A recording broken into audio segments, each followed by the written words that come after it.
नहीं एक बाऊ 40 साल तो बाद वतन वापस आया ते टांगे वाले अड्डे ते आके टांगे नूं कहंदे कि सीट रखी मेरी चाचा मैं भी पिंड जाना है। सीट रखी मेरी चाचा मैं भी पिंड जाना है। केड़े वेले दस चाचा किन्ने बजे जाना है। ते बाऊ नूं कहंदा कि गल केड़े पिंड दी तू बाऊ पिया करना है। बाऊ तेनों मैं हुण केड़े पिंड खड़ना है। पिंड दियां रौनकां रुस गईयां बाऊ जी, दिलां दियां खुशियां भी खुस गईयां बाऊ जी।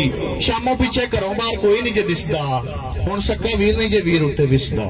लस्सी लैण जांदे सन ते मक्खण नाल दिंदे सन, बोलदे सन हस के ते प्यार नाल विंदे सन। बाऊ हुण चिड्डी भी नहीं कावां अगे पांदे हो, शामों पिछे खुली थावें मंजे भी नहीं डांदे हो। पिंड साडे बाऊ हुण मेला भी नहीं लगदा, जंज आउणी होवे कोई केला भी नहीं लगदा। जंज भाल लई उत्ते शादी हाल बन गया, सोड़े सोड़े अंदर उत्थे नाल नाल बन गया। ते चौधरी ने पिंड विचों बोड़ वड्ड छड़ी, चौधरी ने पिंड विचों बोड़ वड्ड छड़ी है। कई यारां बेलियां दी लोड़ वड्ड छड़ी है। याद जी गन्नियां ते चीड़ लांदे हुंदे सन, याद जो गन्नियां ते चीड़ लांदे हुंदे सन। रोह वाली खीर सारे कट्ठे खांदे हुंदे सन। गन्नियां दे चवां पासे तार ला दिंदे जे, जान किसे गभरू दी हर साल लेंदे जे। मर जे मरीज भावें डॉक्टर नहीं पुछदे, जिन्ना भी कोई भन्ने बूआ राती ने जे उठदे ते ढा के चुबारे लोकां मल छत लए ने।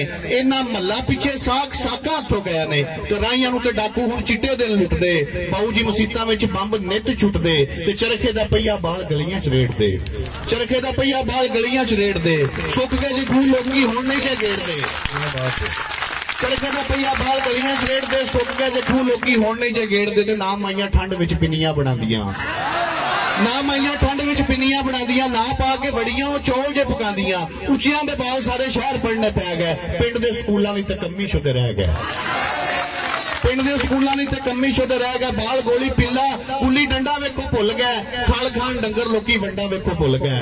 ते जट्टां हुण टोकियां ते ला लईयां मोटरां, साइकलां दी थां मल्ली आण के स्कूटरां। थाल उत्ते माइयां हुण कपड़े नहीं धोंदियां, साग भी ओ जट्टां कोलों डर के नहीं खांदियां। हुण दस बाऊ मैनूं किहड़े पिंड जाना है, हुण दस बाऊ मैनूं किहड़े पिंड जाना है, किहड़ी गल्लों अखियां च समां गवाना है। बहुत मेहरबानी, बहुत शुक्रिया। बिला तकीर मैं जनाब गुजारिश करांगा शाह दिल शम्स साहब अगे हफ्जाबाद तो तशरीफ ले आए ने।